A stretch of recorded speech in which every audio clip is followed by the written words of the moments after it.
ये बाप्पा ये, या भक्तांना दर्शन द्यायला ये। होय.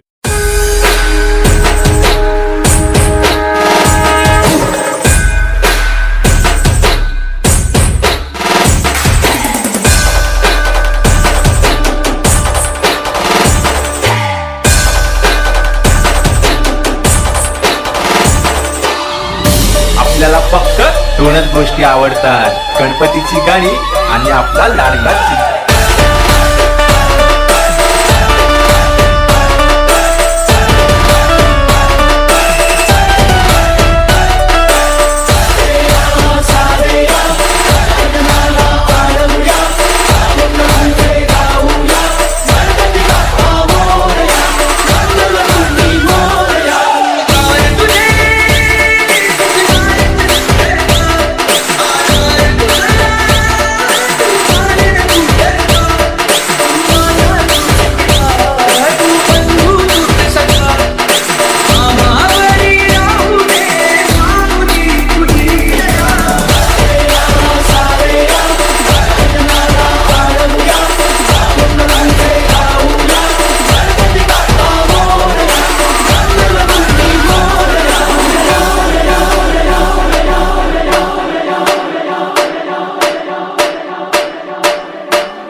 ये बाप्पा ये, या भक्तांना दर्शन द्यायला ये।